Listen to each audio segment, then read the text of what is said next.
అటువంటిప్పుడు ఆయన అబద్ధాలతో పాటు ఇట్లాంటి మాటలు కూడా ఆయన ప్రోగ్రామ్నే ఆయన ఎట్లా చెప్పుకుంటే ఇంకా అసలు జనానికి ఎట్లా వెళ్తుంది? పోనీ అబద్ధాలు చెప్తున్నాడు జగన్ గారి ప్రభుత్వం మీద అంటే అది వేరే విషయం.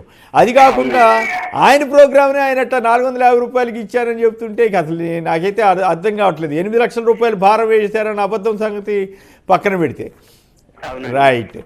రవికిరణ్ గారు చెప్పండి, చంద్రబాబు గారి ఈ స్పీచ్ సరళ ఎట్లా ఉంది? ఆయన ఇప్పుడు మీరు విన్న కామెంట్ చూశారు కదా, ఆయన వ్యాఖ్య, దాని మీద మీ అభిప్రాయం ఏంటి? కేసీఆర్ గారు, ముందుగా మీకు తోటి ప్యానలిస్ట్ కి, సాక్షి టీవీ వీక్షకులందరికీ శుభోదయం అండి. అంటే ఇటీవల కొన్ని సభల్లో, ఒక సభలో ఆయన ఏమన్నారంటే తెలుగుదేశం పార్టీ స్వాతంత్ర పోరాటంలో పాల్గొంది అని చెప్పి ఒకసారి అన్నారు. స్వతంత్ర పోరాటంలో తెలుగుదేశం పార్టీ పాల్గొట్టబెట్టు ఎవరికి అర్థం కాలేదు. అలాగే ఒక సందర్భంలో తమలో సైకిల్ చిత్తుగా ఓడించండి అన్నారు. సైకిల్ చిత్తుగా ఓడించబెట్టి అని చెప్పి అనుకున్నారు. ఇప్పుడు నిన్న బహుశా వాళ్ళు ₹4.50 అనబోయి, లేకపోతే ₹45 అనబోయో మరి ఏమన్నారో కానీ ₹450 అన్నారు. మరి ఏమన్నారు ఏంటో, వారి ఉద్దేశం ఏంటో వారికే కాదు కదా. ₹5 కదా, అది ₹5 భోజనం కదా అని చెప్పేది. అవునండి, 3 పూటలు కలిపితే మరి ₹5 అంటే దగ్గర ₹15 రావాలి. అది ₹450 ఎలా అయిందో మరి ఆయన ఏమన్నారు, ఎక్కడ పెడతారు, ఏమన్నారో వారికే తెలవాలి.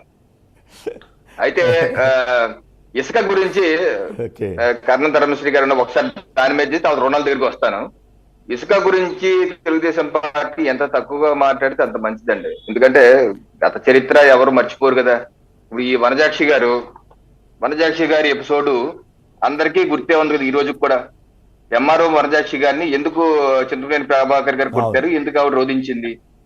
ప్రభుత్వం నిర్దేశించిన రేటు కన్నా బ్లాక్ లో 3 రెట్లు 4 రెట్లు అమ్ముతున్నారని ఆవిడ అడ్డం పడితేనే కదా ఆవిడని కొట్టారు.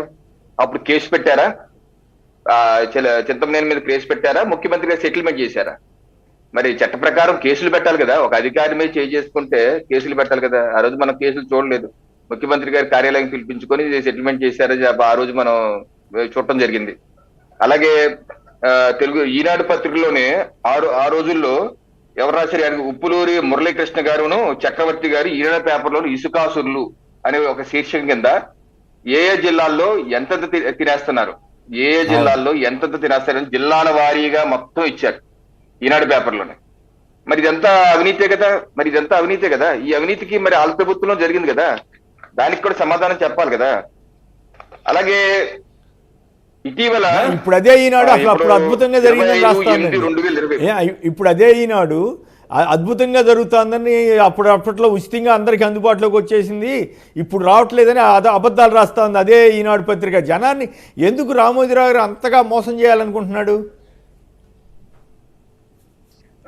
ఇప్పుడు అప్పుడు ఉచితంగా అందిందా లేకపోతే ఏ రేటుకి అందిందా అందరికీ తెలుసు.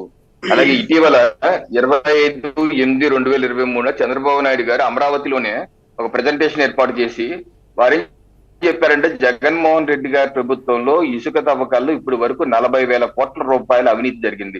40,000 కోట్లు.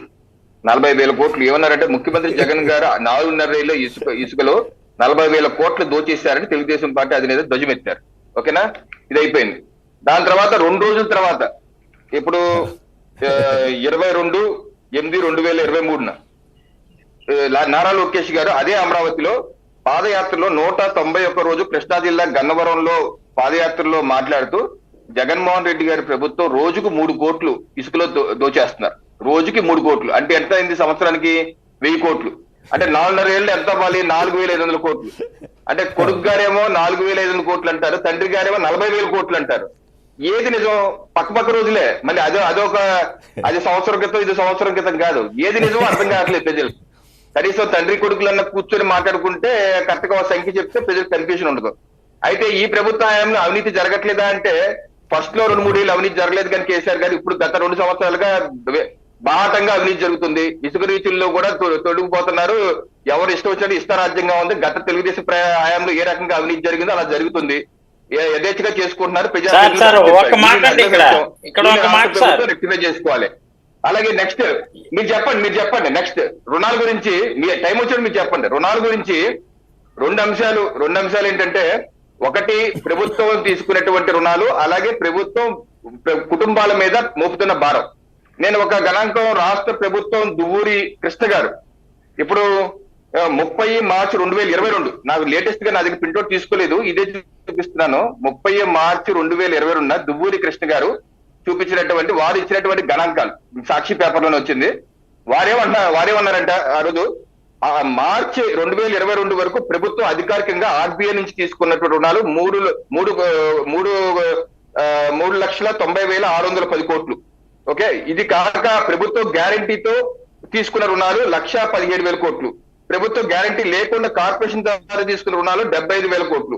మొత్తం ఆ రోజు వరకు, ఇది మార్చి 2022 వరకు ప్రభుత్వం మొత్తం అప్పు 5,83,346.27 కోట్లని దువ్వూరి కృష్ణ గారు చెప్పారు.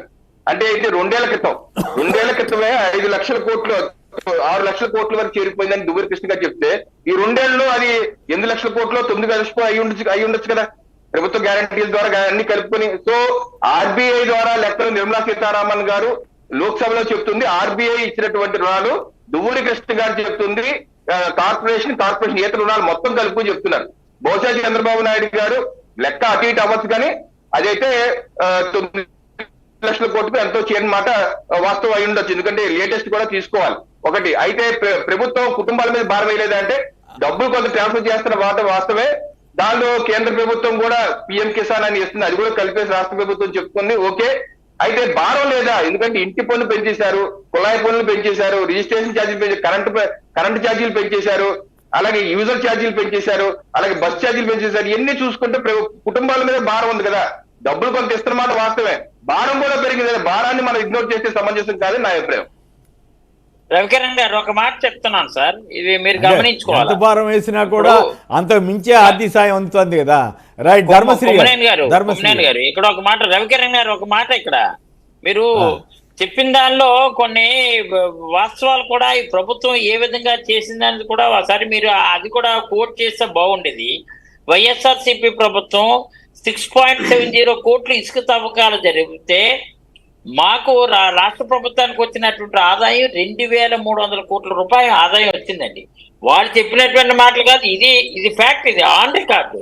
మేము టీడీపీ హయాంలో ఈ రోజు మొత్తం జాతీయ స్టేట్ హైవేలు ఉన్నటువంటి బ్రిడ్జీలు కొలాప్స్ అయిపోయాయి కారణం బికాస్ ఆఫ్ చంద్రబాబు నాయుడు అక్రమ తవ్వకాలు. ఆ రోజు కేవలం ఇసుక విపరీతంగా అనమాట, చాలా దారుణం. ఈ రోజు ఆ పోకడ ఉందండి, ఉచితంగా అక్కడ ఉన్నటువంటి లోకల్ శాండ్ ఎక్కడైనా దొరికితే టైర్ బండి మీద ఆ లోకల్ వాళ్ళని ఉపయోగించుకోవాలి, బయట పట్టుకెళ్ళడానికి వీలు లేదు, చేసి ఉచితంగా ఇస్తున్నాం మేము.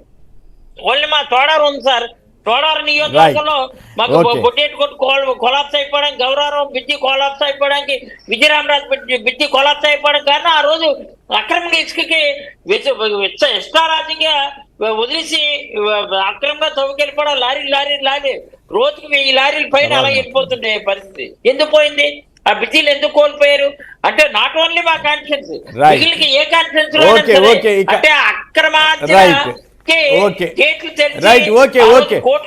ధర్మశ్రీ గారు ఆ సబ్జెక్ట్ కాదు ఒక మాట మీరు దాని మీద మళ్ళీ డీటెయిల్ గా తర్వాత మాట్లాడదాం. యాక్చువల్ గా నా టాపిక్ ఆదాయాలు కూడా పెరిగాయి. ఒక్క నిమిషం ధర్మశ్రీ గారు ఆగండి. కూడా చేయాలి, కానీ టీడీపీతో పోల్చుకుంటే రేషియో చూడండి, ఆర్థిక నిబంధనలకు అనుగుణంగానే టీడీపీతో పోల్చుకుంటే మా రేషియో, మేము అప్పులు తెచ్చుకుంటే రేషియో తక్కువే. అది గమనించాలా రవికిరణ్ గారు? అంచేత ఇష్టారాజ్యం అప్పులు కేంద్రంలో కేంద్రంలో 100 లక్షల కోట్లు అప్పులు చేస్తేనేమో ఘనం అంటున్నారు, ఇక్కడ రాష్ట్రంలో అప్పులు చేస్తేనేమో తప్పు అంటున్నారు. అప్పులు చేయకపోతే కరోనా 2 ఏళ్ల సంగతి ఏమిటి? ఇకంతా కథ